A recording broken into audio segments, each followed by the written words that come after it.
ഓം നമോ ഭഗവതേ വാസുദേവായ. രാമായ രാമഭദ്രായ രാമചന്ദ്രായ വേദസേ രഘുനാഥായ നാഥായ സീതായ പതയേ നമഃ. മനോജവം മാരുതതുല്യവേഗം ജിതേന്ദ്രിയം ബുദ്ധിമതാം വരിഷ്ഠം വാദാത്മജം വാനരയുധമുഖ്യം ശ്രീരാമദൂതം ശിരസാ നമാമി. ശ്രീരാമദൂതം മനസാ സ്മരാമി. ഹനുമാനഞ്ജനാ സോനുവായി പുത്രോ മഹാബല. കൃഷ്ണാവേണ ഗുരുവായൂരപ്പ. നാരായണ നാരായണ. മഹാബലവാനായ ആ മാരുതിയുടെ ആഞ്ജനേയൻ്റെ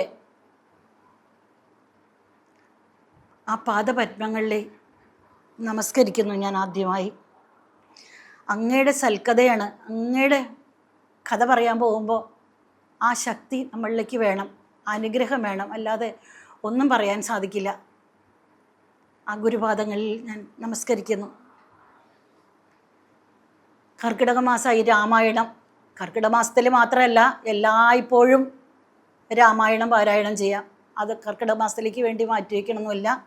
ഞാൻ എല്ലാ ദിവസവും പാരായണം ചെയ്യുന്ന ആളാണ്.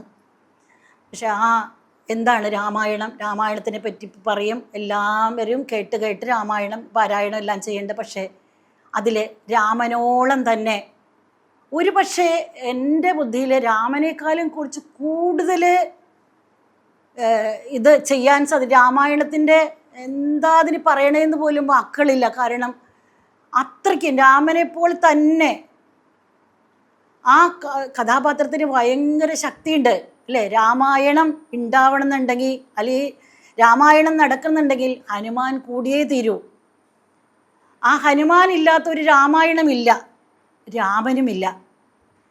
അത് ആ രാമായണത്തിൻ്റെ തുടക്കത്തിൽ തന്നെ അത് നമ്മളെ സൂചിപ്പിക്കേണ്ടല്ലേ. ആ രാമൻ ഇത് തുടങ്ങുന്ന അവസരത്തിൽ തന്നെ സീതയ്ക്ക് ആ വില പിടിച്ച വില മതിക്കാനാകാത്ത ആ രത്നമാല ഊരി സീതയ്ക്ക് കൊടുക്കുമ്പോൾ ആ സീതയോട് പറയേണ്ടത്, നിനക്കിതിൽ ആരൊക്കെയാണ് ഇഷ്ടം എന്ന് വെച്ചാൽ നീ അത് കൊടുത്തോളാൻ പറയുന്ന ഒരു ഭാഗമുണ്ട് രാമായണം തുടങ്ങുന്നത് തന്നെ. അതിൽ സീത അത് ഹനുമാനാണ് വിളിച്ച് നൽകണേ. ഇത്രയ്ക്കും വില മതിച്ച ആ ആഭരണം എടുത്ത് ആ ഹനുമാൻ്റെ കൊടുക്കുമ്പോൾ അത് വളരെ ഭക്തിയോടുകൂടി ആ രാമഭക്തൻ അത് വാങ്ങിച്ച് ഒന്ന് നോക്കും. അതിലെ ഓരോ മുത്തും പൊട്ടിച്ച് കടിച്ച്, അതായത് വാനരൻ്റെ പ്രകൃതി ശീലമാണ് കടിച്ച് പൊട്ടിക്കുക എന്നുള്ളത്.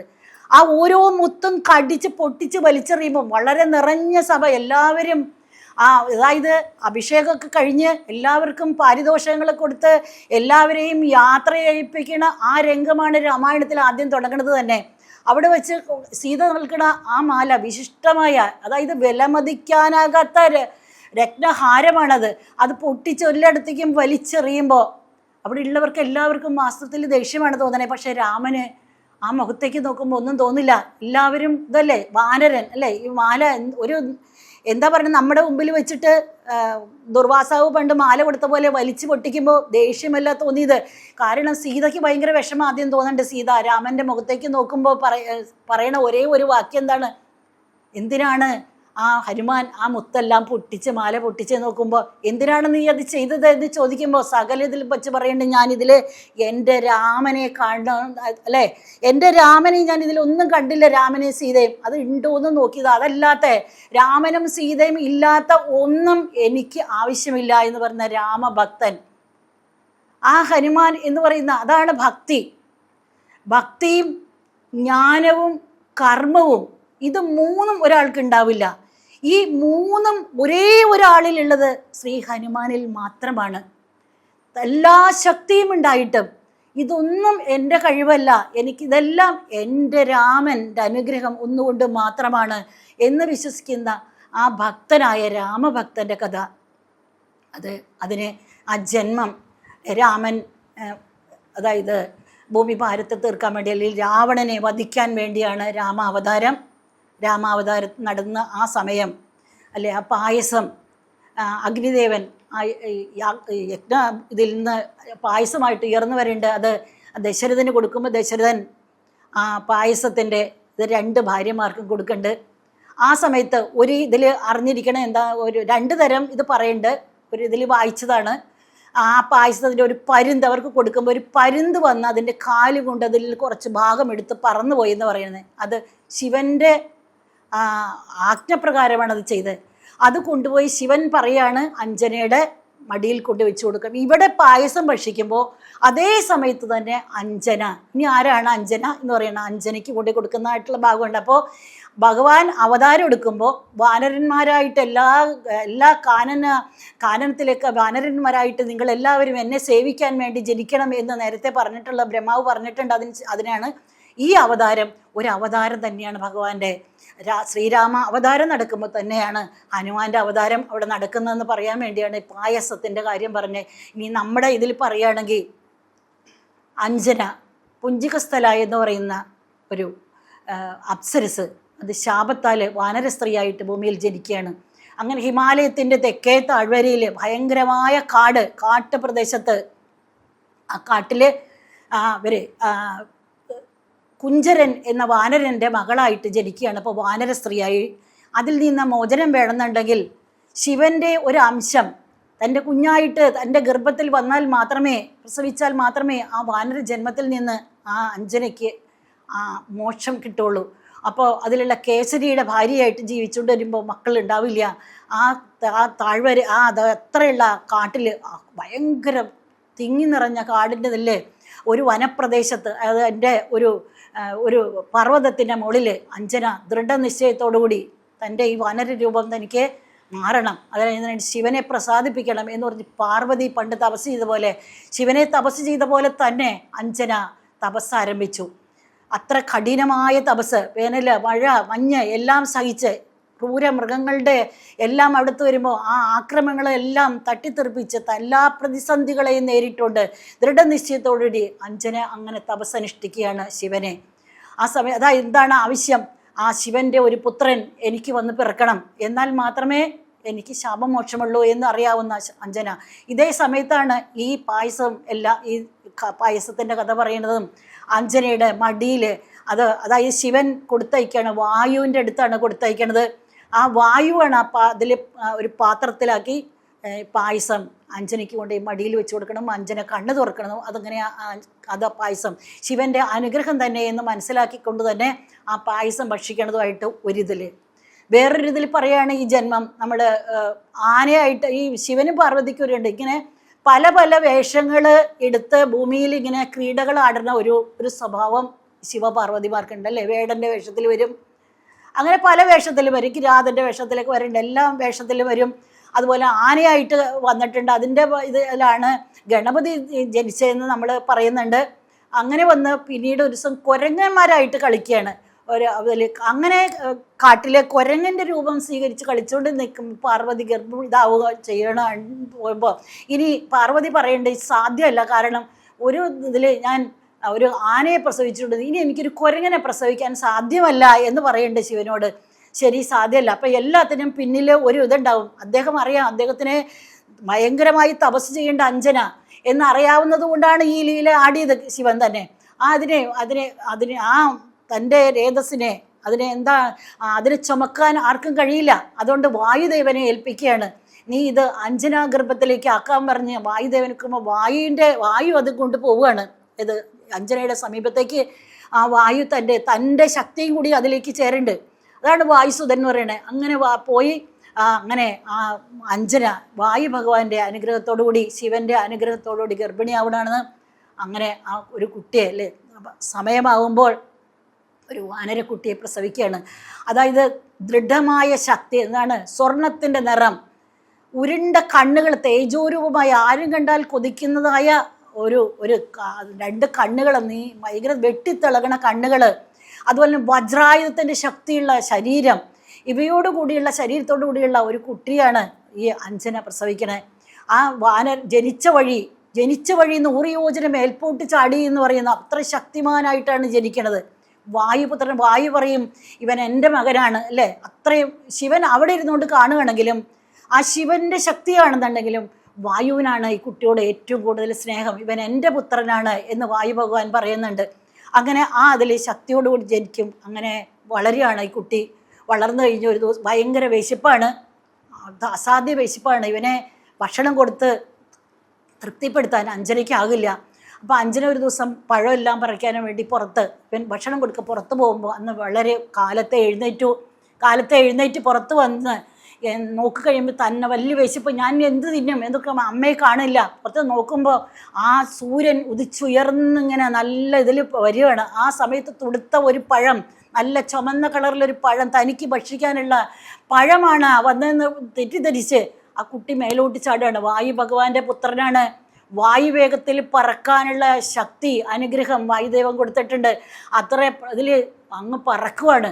പറന്ന് ഈ സൂര്യനെ പിടിച്ച് തിന്നാൻ, സൂര്യമണ്ഡലം വരെ പറക്കുമെന്ന് പറയുമ്പോൾ ആ ഹനുമാന്റെ ശക്തി, ഹനുമാൻ അന്ന് പേരില്ല അല്ലേ, ആ കുട്ടിയുടെ ശക്തി എന്തോരുണ്ടെന്ന് ഒന്ന് സങ്കല്പിക്കാമ്പോൾ മാത്രമേ ഈ പ്രപഞ്ചത്തിൽ ഇങ്ങനെ ഒരു ശക്തി ഉണ്ടോ ആർക്കെങ്കിലും? ഇല്ല.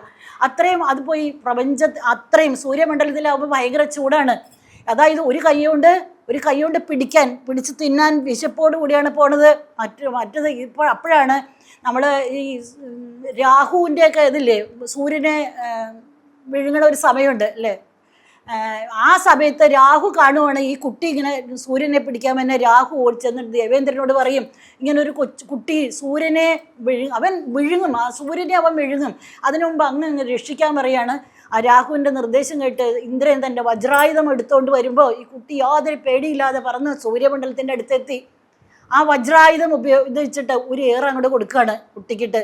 അത് അവൻ്റെ അതായത് ഹനു എന്ന് പറഞ്ഞ താടിയാണ്. ആ താടിയിലിട്ട് വജ്രായുധം കൊണ്ടാൽ പിന്നെ ഭൂമിയിൽ പതിക്കും. അങ്ങനെ ആ മോളിൽ നിന്ന് ആ കുട്ടി താഴേക്ക് പതിക്കുകയാണ്. ഒരു വലിയ പാറക്കെട്ടിൻ്റെ മുകളിൽ വന്ന് ബോധമില്ല, ജീവനില്ല, അങ്ങനെ വന്ന് കിടക്കും. ഇത് വായു കണ്ടു. തൻ്റെ ഓമനപുത്രനെ വാരിയെടുത്ത്, അത്രയ്ക്ക് ലാളനെയാണ് വായുവിനെ. ആ പുത്രനെ വാരിയെടുത്തുകൊണ്ട് എന്താണ് ദേഷ്യത്തോടു കൂടി തൻ്റെ പുത്രനെ ഇങ്ങനെ ഉപദ്രവിച്ചത് ആരായാലും ഇനി അവരോടുള്ള വിദ്വേഷമെല്ലാം കൊണ്ട് ആ കുട്ടിയെ എടുത്തുകൊണ്ട് വരുന്ന പാതാളത്തിൽ ഒളിക്കുകയാണ്. ഒരു സ്ഥലത്ത് പോയി ഒളിക്കുകയാണ്. ഇനി ആർക്കും വേണ്ട വായു. അങ്ങനെ വായു ഇല്ലാത്ത ഒരു പ്രപഞ്ചം, വായു ഇല്ലാതെ എല്ലാവർക്കും ശ്വാസം മുട്ടി തുടങ്ങി. വായുവിനെ അനുനയിപ്പിക്കാൻ വേണ്ടി എല്ലാവരും ശ്രമിക്കും അല്ലേ. ഇനി വായു ഭഗവാൻ ഈ ദേവേന്ദ്രനാണ് ഇതിന് കാരണം എന്ന് പറഞ്ഞ് എല്ലാവരും കൂടി, എല്ലാ ദേവന്മാരും സകല പേരും ശ്വാസം മുട്ടി പ്രപഞ്ചത്തിന് നിലനിൽപ്പില്ലാത്തൊരു വായു ഇല്ലാത്തൊരു സമയം വരുമ്പോൾ താഴേക്ക് വന്ന് ആ വായു ഭഗവാനെ സ്വാന്തനിപ്പിക്കാൻ വേണ്ടി എല്ലാ ദേവന്മാരും അവിടെ വരികയാണ്. സകല പേരും വന്ന് ആ വായു ഭഗവാനോട് പ്രാർത്ഥിക്കുകയാണ്. തെറ്റ് ചെയ്തു പോയി. ആ ബ്രഹ്മാവ് വന്ന് ഈ കുട്ടി മരിച്ചു കിടക്കുകയാണ്. അങ്ങനെയുള്ള ആ ബ്രഹ്മാവ് ആ കുട്ടിയുടെ ശരീരം ഒന്ന് നല്ലോണം തലോടും. ആ തലോടും കഴിയുമ്പോൾ പറയും, നിനക്ക് എന്താണ് വജ്രത്തിൻ്റെ പോലെ, അതായത് ഉരുക്ക് പോലെയുള്ള ശരീരം, നീ ചിരഞ്ജീവിയാവും, നിന്റെ മരണത്തിൽ നിന്ന് രക്ഷപ്പെടും, നിന്നെ കൊല്ലാൻ ആർക്കും സാധിക്കില്ല. എല്ലാ ശക്തിയും ബ്രഹ്മദേവൻ കൊടുക്കുകയാണ്. അതുപോലെ തന്നെ ഓരോരുത്തരും അഗ്നിയിൽ നിന്ന് മരണം ഉണ്ടാവില്ല, വെള്ളത്തിൽ നിന്ന് മരണം ഉണ്ടാവില്ല, ഈ ലോകത്തൊന്നിനും ആ കുട്ടിയെ ഒന്നും ചെയ്യാൻ സാധിക്കില്ല. അങ്ങനെ ഇവനെ മാരുതി, അതായത് വായു ഭഗവാന്റെ മകനായതുകൊണ്ട് മാരുതി എന്ന് പറയും. അത്രയും ശക്തി കൂടിയവനാണ്, വായുവിൽ കൂടെ പറക്കാൻ സാധിക്കുന്നവനാണ്. അതാണ് മനോജവം, മാരുത തുല്യവേഗം, ജിതേന്ദ്രിയം, അതായത് ഇന്ദ്രിയങ്ങളെ നിഗ്രഹിച്ചവനാണ് അല്ലേ. അങ്ങനെയുള്ള അത് നമ്മൾ സ്തോത്രം ചെയ്യണത് അതുകൊണ്ടാണ്. അപ്പം അങ്ങനെ വായുപുത്രനായി വായു സമ്മതിച്ചു. വായു എല്ലായിടത്തേക്കും വ്യാപിച്ചു. അങ്ങനെ വായു എല്ലാ പ്രപഞ്ചത്തിലും വായു നിറഞ്ഞു.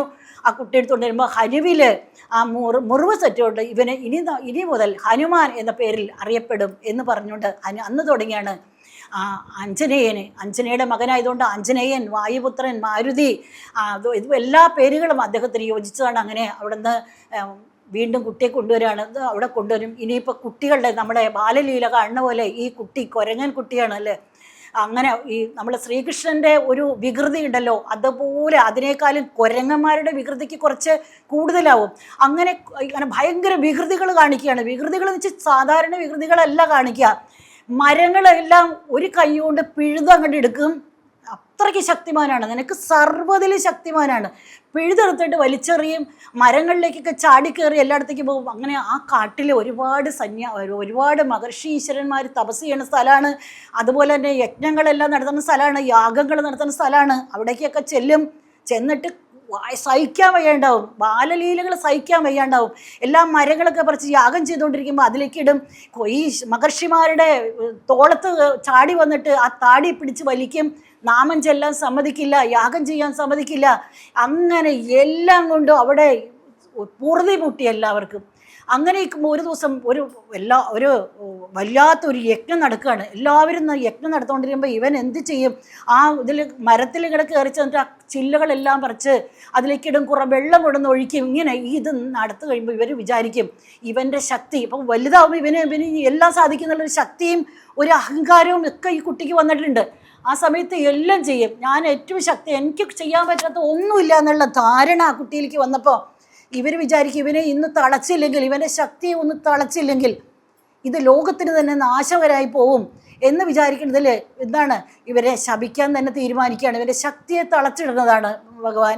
അതിൽ അവർ ചോദിക്കും നീ ഇത്രയും കോലാഹലം ചെയ്ത് ഇതെല്ലാം മുടക്കണോണ്ട് നിൻ്റെ ശക്തിയെപ്പറ്റി നീ മറന്നു പോട്ടെ എന്ന് ശപിക്കും. ആ സമയത്ത് തനിക്കുണ്ടാകുന്നതെല്ലാം ശപിച്ചു. ഒരു മരം എടുത്തു പൊക്കണം, ഒരു പാത്രം എടുത്ത് പൊക്കാൻ പോലും ശക്തിയില്ലാത്ത വെറും ഒരു വാനരനായി മാറി ഹനുമാൻ. അന്ന് തുടങ്ങി എല്ലാ ശക്തിയും പോയി. ഇനി എന്താണ് ആ അഞ്ജനയെ ഓടി വന്ന് എൻ്റെ മകനെ ശപിച്ചത് ശരിയായില്ല, ഞാൻ ചെയ്യരുതായിരുന്നു എന്നൊക്കെ പറഞ്ഞ് അവൻ ബാലനല്ലേ എന്നൊക്കെ പറയും അത് ലോകത്തിന് ഉപകാരമായിട്ടാണ് ഞാൻ ശപിച്ചത്, അത് അവൻ അനുഗ്രഹമായിട്ട് വരും. ഒരു സമയത്ത് അവൻ്റെ ശക്തിക്ക് ഓർമ്മ കിട്ടും. അതുകൊണ്ട് നീ വിഷമിക്കേണ്ട, ഇനി അവനെ ഇങ്ങനെ ഇതില്ലെങ്കിൽ ഈ ലോകത്തിന് മുഴുവൻ നാശകാരണമായിട്ട് അവൻ മാറും, അത് പാടില്ല, അതുകൊണ്ടാണ് ഞങ്ങൾ ശപിച്ചേ എന്ന് പറഞ്ഞ് അഞ്ജനയോട് പറയുന്നുണ്ട്. പക്ഷെ ഒരു സമയത്ത് ഒരു കാരണമുണ്ട്, അവൻ ജനിക്കാനുള്ള ഒരു കാരണമുണ്ട്. ആ കാരണത്തിൻ്റെ അത് വരുമ്പോൾ അവന് അതുപോലെ തന്നെയുള്ള മഹാനായ ഒരു മഹൽ വ്യക്തി അവൻ്റെ ശക്തിയെപ്പറ്റി അവന് ഓർമ്മിപ്പിച്ചു കൊടുക്കുന്ന സമയത്ത് തുടങ്ങി അവൻ്റെ ശക്തിയെപ്പറ്റി അവൻ ഓർക്കും എന്നുള്ള ഒരു അനുഗ്രഹവും കൂടി കൊടുത്തിട്ടാണ് പിന്നീട് വെറും വാനരയാണ്. അങ്ങനെ കുറേ നേരം എനിക്ക് എന്താണ് ഇങ്ങനെ വിചാരിക്കില്ലേ, ഞാൻ ഇന്നലെ വരെ ഈ മരമൊക്കെ പിടിച്ച് കുലുക്കി പറിച്ചിരുന്നു, ഇന്ന് എനിക്കതൊന്നും സാധിക്കണില്ല, എനിക്ക് എന്താ പറ്റിയെന്ന് അങ്ങനെ ചിന്താകുലനാവുകയാണ് മാരുതി. അങ്ങനെ എനിക്ക് അറിവില്ല. പിന്നീട് ഒരു വഴിത്തിരിവാണ് മാരുതിയുടെ. കാരണം ചിന്തയായി, പിന്നെ തനിക്ക് വിദ്യാഭ്യാസം വേണം, ജ്ഞാനം വേണം. അതാണ് ഭക്തി, ജ്ഞാനം, അതുപോലെ തന്നെ അതായത് ഭക്തിക്ക് ഉദാഹരണമാണ് മാരുതി അല്ലേ. ദാസനാണ്, ഭഗവാന്റെ ദാസനാണ്, ഭക്തിമാനാണ്. അപ്പോൾ ഇങ്ങനെ ജ്ഞാനിയാണ്. അങ്ങനെയുള്ള എനിക്ക് വിദ്യാഭ്യാസം വേണം, എന്നാൽ ഞാൻ ആരെയാണ് ഗുരുവായിട്ട് സ്വീകരിക്കേണ്ടതെന്ന് പറയുമ്പോഴാണ് സൂര്യനെ കാണുന്നത്. ഒരിക്കൽ തിന്നാൻ പോയതാണ്, ആ സൂര്യനെ തടുത്തു നിർത്തി തനിക്ക് വിദ്യാഭ്യാസം നൽകണം, തന്നെ എല്ലാ വിദ്യകളും പഠിപ്പിക്കണം എന്ന് പറയുന്നത്. ആ സൂര്യൻ എങ്ങനെയാണ് ഞാൻ കിഴക്ക് തുടങ്ങി പടിഞ്ഞാറോട്ട് സഞ്ചരിച്ചുകൊണ്ടിരിക്കുമ്പോൾ നിനക്ക് എങ്ങനെയാണ് ഒരു സ്ഥലത്ത് ഞാൻ നിൽക്കാറില്ല, നിനക്ക് എങ്ങനെയാണ് വിദ്യ അഭ്യസിപ്പിച്ചു തരണ്ടേ എന്ന് പറയുമ്പോൾ ഞാൻ മുമ്പിലിരുന്നുകൊണ്ട് പുറകിലേക്ക് സഞ്ചരിച്ചോളാം എന്ന് പറയാം. അപ്പോൾ അത്രയും അത് കാണുമ്പോൾ സൂര്യനിൽ നിന്നാണ് സകല വിദ്യകളും. ഏറ്റവും വലിയ സംഗീതജ്ഞൻ കൂടിയാണ് മാരുതി. അപ്പോൾ സകല വിദ്യകളും നിസ്സാര സമയം കൊണ്ട് സൂര്യനിൽ നിന്ന് അഭ്യസിച്ച് ആ ഗുരുദക്ഷിണ കൊടുക്കാൻ പോകുമ്പോൾ ആ ഗുരുദക്ഷിണ എന്താണ്, ഞാൻ ഗുരുദക്ഷിണ ചെയ്യണം, എല്ലാ വിദ്യകളും പഠിച്ചു കഴിഞ്ഞു, സർവജ്ഞനായി. ആ സമയത്താണ് ചോദിക്കണം അങ്ങക്ക് ഞാൻ എന്താണ് ഗുരുദക്ഷിണ തരാനുള്ളത്, എൻ്റെ കയ്യിലൊന്നും ഇല്ലല്ലോ, ഞാൻ എന്താണ് തരേണ്ടതെന്ന് ചോദിക്കുമ്പോൾ നിൻ്റെ ഈ ഒരു മനസ്സുണ്ടല്ലോ, വളരെ വിനയം അത് ഉണ്ടായിക്കഴിഞ്ഞു. അന്ന് അഹങ്കാരം ഉണ്ടെങ്കിൽ ഇന്ന് വിനയത്തിൻ്റെ ഏറ്റവും വലിയ അതായി കഴിഞ്ഞു. അതിൽ നിനക്ക് എല്ലാ ശക്തിയും അല്ലേ, നിനക്ക് അതാണ് മനോജവും, ഇതിലെല്ലാം നിയന്ത്രിക്കാനുള്ള കഴിവുള്ളവരാണ്, സകല ഇതിലുള്ള ശക്തിമാനാണ്. അങ്ങനെയുള്ള നിനക്ക് ഞാനൊരു കാര്യം ചെയ്യാം, എൻ്റെ മകൻ അവിടെ അപ്പോഴാണ് രാമാവതാരത്തിൻ്റെ അപ്പോഴേക്കും എന്താ ഈ ഹനുമാൻ അത്രയുമായി, രാമനും അത്രയും വരുന്നു, കാട്ടിലുള്ള അതിൻ്റെ സമയമായി, സീത അന്വേഷണത്തിൻ്റെ സമയമായ ശ്രീശ്രീമുഖാചലത്തിൽ എൻ്റെ മകനായ സുഗ്രീവനെ അവൻ്റെ ചേട്ടനായ ബാലി തെറ്റ് ചെയ്യാതെ ഓടിച്ചിട്ട് അവിടെ വയ്ക്കേണ്ടത്, നീ അവന് മന്ത്രിയായിട്ട് അവനെ സഹായിച്ചുകൊണ്ട് കൂടെ ഇതാണ് എനിക്ക് തരേണ്ട ഗുരുദക്ഷിണ എന്ന് പറഞ്ഞ് സൂര്യൻ വിടുകയാണ് സൂര്യപുത്രനായ അവനെ. അന്ന് തുടങ്ങിയാണ് ആ ഋഷ്യമുഖാചലത്തിലെ മന്ത്രിയായിട്ട് രാമൻ കൂടുന്നത്. പിന്നീട് നമ്മൾ കാണുന്നത് രാമായണത്തിലെ ഭാഗങ്ങളാണ്. ഇതുവരെയും അറിയാത്ത ജന്മത്തിൻ്റെ ഭാഗം ഇവിടെ വെച്ചാണ് നമ്മൾ മാരുതിയെ കാണുന്നത്. കാരണം ലക്ഷ്മണന്മാർ സീത അന്വേഷണത്തിന് അതിൽ കൂടെ ആ ശബരിയുടെ എല്ലാം വാക്ക് ഇട്ടുകൊണ്ട് ഋഷ്യമുഖാചലത്തിലേക്ക് അല്ലെങ്കിൽ കാട്ടിൽ കൂടെ പമ്പാസരസിൽ കൂടെ നടന്നു പോകുമ്പോഴാണ് പറയണ താൻ ചെന്ന് സുഗ്രീവൻ പറഞ്ഞേക്കണ രണ്ടുപേര് നടന്നു വരുന്നു, അവനെ ചെന്ന് കണ്ട് നമ്മളെ എങ്ങും ബാലിയുടെ വാക്കുകൊണ്ട് നമ്മളെ എങ്ങും ശിക്ഷിക്കാൻ വരണതാണോ, നമ്മളെ ഉപദ്രവിക്കാൻ വരണതാണോ എന്ന് ചോദിച്ചൊന്ന് നോക്കണം എന്ന് പറഞ്ഞ് നീ ഒന്ന് ചെന്ന് അറിഞ്ഞിട്ട് വാ എന്ന് പറഞ്ഞ് വിടുമ്പോഴാണ് ഒരു ചെറിയ ബാലൻ്റെ രൂപത്തിൽ അല്ലെങ്കിൽ ഒരു വേറെ തൻ്റെ രൂപം അങ്ങോട്ട് മാറ്റിയിട്ട് ഒരു വിപ്രൻ്റെ വേഷത്തിൽ, ചെറിയ വിപ്രൻ്റെ വേഷത്തിൽ അവിടെ ചെന്ന് കഴിഞ്ഞിട്ട് അത് രാമനോട് നിങ്ങൾ ആരാണ്, എന്താണ് ഉദ്ദേശം എന്ന് ചോദിക്കുമ്പോൾ നല്ല വയ്യാകരനല്ലേ, അവിടെ വെച്ചാണ് ആ ജന്മ ഉദ്ദേശത്തിൻ്റെ ഇത് കൂടുന്നത് രാമനുമായിട്ടല്ലേ. എന്താണ് വലിയ വയ്യാകരൻ, നിന്നെ എനിക്ക് മനസ്സിലാകുമെന്ന് വെച്ചിട്ടാണ് അതിൽ തൻ്റെ ജന്മ ഉദ്ദേശം രാമൻ പറയണം, ഇനി എൻ്റെ കൂടെ കൂടിക്കോ, എനിക്ക് സീതയെ കണ്ടുപിടിക്കാൻ വേണ്ടി ഇനി നിൻ്റെ ഉദ്ദേശം നടപ്പാവുകയാണ്. അവിടെ വെച്ചാണ് ആ സ്വരൂപൻ കാണിച്ചു കൊടുക്കുന്നത് അല്ലേ, എത്ര ശക്തിമാനായ ഹനുമാനാണ്. അതിൽ ശക്തിയെ പറ്റി അറിയില്ല, ഞാൻ ഹനുമാനാണെന്ന് പറയണതും അവിടെ ചെന്ന് സത്യം ചെയ്യിപ്പിക്കണത് ബാലിയെ വധിച്ച് സുഗ്രീവനെ അവിടെ കിഷ്കിന്ധയുടെ രാജാവാക്കാമെന്നും അത് സീതാന്വേഷണത്തിന് സഹായം ചെയ്യാന്നുള്ളത് ഈ മാരുതിയുടെ സാന്നിധ്യത്തിൽ സത്യം ചെയ്യണത് ബാലിയെ വധിച്ച്, പിന്നീട് നമ്മൾ സുന്ദരകാണ്ഡത്തിലേക്ക് പ്രവേശിക്കുമ്പോൾ ബാലിയെ വധിച്ച് ആ കിഷ്കിന്ധ രാജ്യത്തിൽ സുഗ്രീവൻ അഭിഷേകം ചെയ്യണതും, പിന്നീട് ഇവരെ അന്വേഷണത്തിന് പോണതും സീതാന്വേഷണത്തിന് പോണതും, പിന്നീട് ആ എന്താ പറയുക, രാമായണത്തിൽ കൂടെ മാരുതിയുടെ ഭാഗം മാത്രം ഓടിച്ച് പറയേണ്ടത് കൊണ്ടാണ് രാമായണത്തിൽ അതുവരെ ഓടിച്ച് ആ ഇതിൽ ചെല്ലുമ്പോഴാണ് സമുദ്രതീരത്ത് എത്തണത്. സമ്പാദിയുടെ വാക്ക് കേട്ട് എല്ലാവരും അവിടെ ഇതായി കിടക്കുമ്പോഴാണ് സമ്പാദിയുടെ വാക്ക് കേട്ട് ഇതിന് സീതയെ ഞാൻ കാണുന്നു അല്ലേ, ഈ 100 യോജന ഇതെല്ലാം സമുദ്രം ചാടിക്കിടന്ന് ആർക്കാണോ സീതയെ കണ്ടുവരാൻ പറ്റണേ അവൻ ഇതിൽ രാമൻ ഇതിൽ ജയിച്ച് സീതയെ കണ്ടുവരാമെന്നുള്ള സമ്പാദിയുടെ വാക്ക് കേൾക്കുമ്പോൾ എന്താണ്, ഞങ്ങൾ എങ്ങനെയാണ് ഈ സമുദ്രം ചാടിക്കിടക്കണം. അവിടെയാണ് മാരുതിയുടെ ആ ഉദ്ദേശം, ഒന്ന് ശപിച്ചതിൻ്റെ ശാപമോക്ഷം കിട്ടാൻ പോണത് ഈ സമയത്താണ്. ആരാണെന്ന് വെച്ചാൽ വെറുതെ ചുമ്മാ ഇരിക്കണ ഇതിൽ ചെന്ന് നമ്മുടെ ജാമ്പവാൻ, അതാണ് ജാമ്പവാനാണ് തൻ്റെ ജന്മരഹസ്യം പറഞ്ഞു കൊടുക്കുന്നതാണ്. നീ ശക്തിമാനാണ്, അതാണ് നിന്നെ കൊണ്ട് മാത്രമേ ഈ സമുദ്രം ചാടിക്കിടക്കാൻ പറ്റുള്ളൂ. നീ പഴയ കഥകൾ മുഴുവൻ പറഞ്ഞു കൊടുക്കുമ്പോഴാണ് ആ ഭീമാകാരനായിട്ട് വളരണതും. ഇതിൽ എന്താണ് ഇതിൻ്റെ സമുദ്രത്തിൻ്റെ ഇത് ചാടിക്കിടക്കാൻ വേണ്ടി അങ്ങ് വളരെയാണ്. അതാണ് അന്ന് കൊടുത്ത അനുഗ്രഹം. ചാടിക്കടന്ന് ഇതിൽ പോകുമ്പോൾ നമ്മൾ ഇതിൽ വന്ന സമുദ്രത്തിൽ വന്ന മൈനാകത്തിനെ എല്ലാം അനുഗ്രഹിച്ച് സിംഹികയെ ഭക്ഷിച്ച് അല്ലെ കൊന്ന് അല്ലേ ഇത് അങ്ങനെ ആ സമുദ്രം ചാടിക്കിടന്ന് ലങ്കാലക്ഷ്മിയെ അടിച്ച് അവിടെ നിന്ന് ഓടിച്ച് അവിടെ ചെന്ന് സീതാദേവിയെ ആ ശിംശബാ വൃക്ഷച്ചോട്ടിലിരിക്കുന്ന സീതാദേവിയെ കണ്ട് ആ അടയാളവാക്യം അങ്ങോട്ട് പറഞ്ഞ് ഇതിക്ക് ചൂടാരക്തം തിരിച്ച് വാങ്ങി ആ രാവണൻ്റെ ഞാൻ പോയാൽ ശരിയാവില്ല, ഞാൻ വന്നു എന്നൊന്ന് അറിഞ്ഞു വയ്ക്കട്ടെ രാവണൻ എന്ന് കരുതി. ഇത്രേ സുന്ദരകാണ്ഡമുള്ളൂ. അതിൽ താൻ വന്നതായിട്ട് എല്ലാവരും ഒന്ന് അറിയണം, വെറുതെ പോയാൽ പറ്റില്ല എന്നുള്ളതിന് ആ ശിംശബാവൃക്ഷം ദേവി ഇരിക്കുന്ന സ്ഥലത്തിന് ഒഴിച്ച് ബാക്കി എല്ലാ ഉദ്യാനം വളരെ വളരെ വേരുകെട്ട ഉദ്യാനം മുഴുവൻ തകർത്ത് ആ പഴയ ബാലൻ്റെ ഇപ്പോൾ വലിയതവനാണ് എല്ലാം തട്ടിത്തകർത്ത് വന്നവരെ എല്ലാവരെയും വധിച്ച് സകല രാക്ഷസന്മാരിൽ 7-1 അതെല്ലാം ചെന്ന് ആ ബ്രഹ്മാസ്ത്രത്താൽ നാഗാസ്ത്ര ബന്ധനത്തിൽ വന്ന് രാവണൻ്റെ അടുത്ത് ചെന്ന് രാവണനോട് തത്വജ്ഞാനം രാമൻ സീതയെ കൊണ്ടു കൊടുക്കാൻ പറഞ്ഞ് ആ ഒരു ഉപദേശം നൽകണതും അതിൽ കുപിതനായ ആ രാവണൻ ഇവനെ വധിക്കാൻ പറയണത് വിഭീഷണൻ തടുക്കണത്, ദൂതനെ കൊല്ലാൻ പാടില്ല എന്ന് പറഞ്ഞ് തടുക്കണത്, അതിനനുസരിച്ച് വാലിൽ തീ കൊളുത്തി ഇവനൊരു അടയാളം, ഇവനെ വാനരന്മാരിൽ നിന്ന് എല്ലാവരും എന്താണ് ഈ വാല് നഷ്ടപ്പെട്ട പിന്നെ ആ വർഗത്തിൽ ചേർക്കില്ല, അവരെ ആട്ടി അകറ്റും. അതുകൊണ്ട് വാലിന് തീ കൊളുക്കാൻ പറയണം. ആ തീ കൊളുത്തി ആ ലങ്കാപുരത്തിലെ 4-1 ലങ്കാ നഗരം ചുട്ട് പൊട്ടിച്ച് വിഭീഷണഗ്രഹം ഒഴിച്ച് ബാക്കി എല്ലാം ചുട്ട് പൊട്ടിച്ച് ആ തൻ്റെ അഗ്നിയിൽ നിന്നും തനിക്ക് ഒന്നും വരില്ല അല്ലേ, ആ അഗ്നി ആ സമുദ്രത്തിൽ പോയി അഗ്നി കിടത്തി അതിൽ ഇതാണ് കണ്ടേ ഞാൻ സീതയെ കണ്ടു എന്നല്ല, കണ്ടേ ഞാൻ സീതയെ എന്ന് പറഞ്ഞുകൊണ്ട് ഇവിടം ചാടി തിരിച്ചു വന്ന മർക്കടന്മാരോട് എല്ലാവരോടും കൂടി സുഗ്രീവൻ്റെ അവിടെ ചെന്ന് രാമനെ കണ്ട് ആ അടയാളവാക്യവും പറഞ്ഞ് ചൂടാരക്തം കൊടുത്തു കഴിഞ്ഞ് അത് കഴിഞ്ഞിട്ടാണ് ആ മാരുതിയുടെ ഇതാണ്. ആ മാരുതി ഇല്ലെങ്കിൽ രാമായണം ഉണ്ടോ, ഇത്രയും ഭാഗം ചെയ്യാൻ പറ്റുമോ? അതാണ് അവതാര ഉദ്ദേശം. അതിനുശേഷം ഇതിൻ്റെ അതോടുകൂടി യുദ്ധം ചെയ്യണം, രാമരാവണ യുദ്ധം ചെയ്യണതും സകല രാക്ഷസരെയും കൊന്ന് സീതാദേവിയെ വീണ്ടെടുത്തുകൊണ്ട് വരണം. അതിന് മുൻപ് പിന്നെയും ഒരു ഇതും കൂടി ഉണ്ട്. ഹനുമാനെ മയൻ്റെ ഇതുകൊണ്ട് ശക്തി ഏറ്റെടുക്കുന്ന ലക്ഷ്മണ പ്രാണദാതാച്ച എന്നാണ് പറയുന്നത്. ലക്ഷ്മണൻ മാരുതി ഇല്ലെങ്കിൽ രാമനും ഇല്ല, ഒരാളും ഇല്ല, ലക്ഷ്മണനും ഇല്ല. എല്ലാവരും മരിച്ചു വീണ് കിടക്കുന്ന സമയത്ത് കണ്ണ് കാണാൻ പാടില്ല എന്നിട്ട് ഇന്ദ്രജിത്ത് അങ്ങനെ ചെയ്തിട്ടേക്കണാണ്. വന്ന് ചോദിക്കുമ്പോൾ ഇവിടെ ആരെങ്കിലും ഉണ്ടോ നമ്മുടെ മാരുതിയിൽ ഉണ്ടെങ്കിൽ എല്ലാവരും ജയിച്ചതിന് തുല്യമാണെന്ന് പറഞ്ഞ് ആ ജാമ്പവാൻ അന്വേഷിച്ച് നടക്കണത്. ആ വൃഷഭാദ്രിയിൽ ചെന്ന് ആ 4 മരുന്ന് നിൽക്കണത് പറഞ്ഞു കൊടുക്കണ്ട്.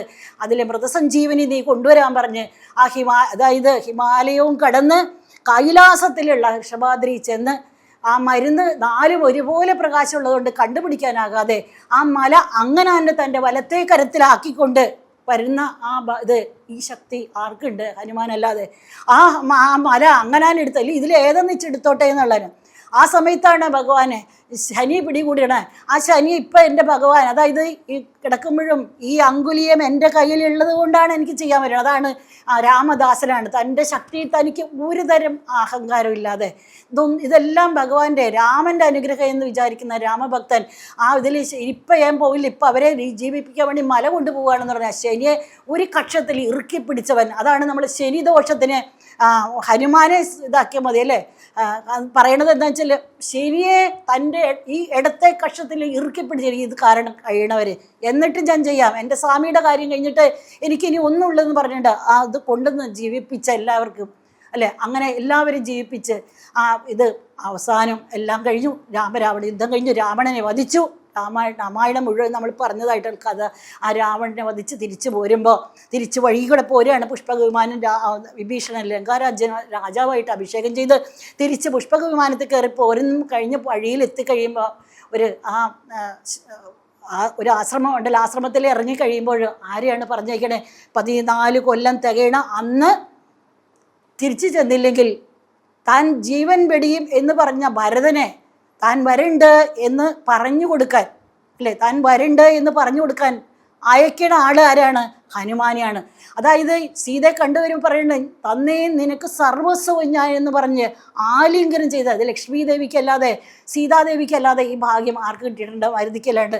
മാരുതിയെ കെട്ടിപ്പിടിച്ചുകൊണ്ട് അല്ലേ നിനക്ക് ഞാൻ എൻ്റെ സർവസ്വവും തന്നു എന്ന് പറയുന്ന ഹനുമാൻ. ആ ഹനുമാൻ്റെ ഇത്രയും നമ്മൾ അതിൽ കൂടെ ആ ഹനുമാന്റെ കഥ ജനം തുടങ്ങി. അതല്ലേ അവസാനത്തെ ഭാഗം ഇരിക്കുമ്പോൾ മുത്ത് കൊടുക്കണതും അല്ലേ, ആ മാല പൊട്ടിച്ച് വലിച്ചെറിയണതും. അതിൽ ചോദിക്കുമ്പോൾ എല്ലാവരും പറയണ്ട് രാമന് സീത ഇല്ലാത്തത് എനിക്ക് വേണ്ട എന്ന് പറയുന്ന ആ രാമഭക്തൻ എവിടെയാണെന്ന് ചോദിക്കുമ്പോൾ തൻ്റെ ഹൃദയം പകർത്ത് കൊടുക്കുമ്പോൾ അവലിരിക്കണു ആ അഭിഷേകം ചെയ്തിരിക്കുന്ന സീതയും രാമനും തൻ്റെ ഹൃദയത്തിൽ കാണിച്ചു കൊടുത്തുകൊണ്ടിരിക്കുമ്പോൾ ഇത് കാണിച്ചു കൊടുക്കേണ്ട രാമഭക്തൻ ഇവരാണെന്ന് കാണിച്ചു കൊടുക്കുന്നത്. അതിനുശേഷം ഇത് ചെയ്ത് പറഞ്ഞയക്കണം ഒരു രംഗത്തോടു കൂടിയാണ് നമ്മുടെ രാമായണം. ഹനുമാൻ്റെ ഇത് തീരണതെന്നാണ്. നിനക്ക് ഞാൻ എന്താ വരം വേണ്ടതെന്ന് ചോദിച്ചപ്പോൾ എനിക്ക് ഒരു വരം വേണ്ട, രാമനാമം എവിടെയുണ്ടോ അവിടെ എൻ്റെ ചിരഞ്ജീവിയാണ്. എവിടെ രാമനെ സ്തുതിക്കുന്നുണ്ടോ അതിൻ്റെ മുമ്പിൽ ഞാനുണ്ടാകും. എനിക്ക് ആ ഭക്തി, രാമഭക്തി മാത്രം, അചഞ്ചലമായ ഭക്തി മാത്രം തന്ന് എന്നെ അനുഗ്രഹിക്കണമെന്ന് പറഞ്ഞ് അനുഗ്രഹിച്ചുകൊണ്ട് ഹിമാലയത്തിലേക്ക് തപസ്സിന് പോയ ഭാഗത്തോടു കൂടിയാണ് ആ മാരുതിയുടെ കഥ അവസാനിക്കേണ്ടത്. നമ്മൾ വളരെ അത്ര വേഗത്തിൽ രാമായണത്തിലേക്ക് കൂടെ തൊട്ടുകൊണ്ട് ആ മാരുതിയുടെ എന്താ പറയണ ആ കഥ പറയാൻ സാധിച്ചത് അങ്ങയുടെ ആ ആഞ്ജനേയൻ്റെ അനുഗ്രഹം ഒന്നുകൊണ്ട് മാത്രമാണ്. വളരെ ആയിപ്പോയി, എന്നാലും മനസ്സിൽ നിറഞ്ഞു നിൽക്കേണ്ട മാരുതി. അങ്ങനെയുള്ള ആ മാരുതിയുടെ പാദത്തിലേക്ക്, ശ്രീരാമപാദത്തിലേക്കും ഇവൾ നമസ്കരിക്കുന്നു. ഓം നമോ ഭഗവതേ വാസുദേവായ.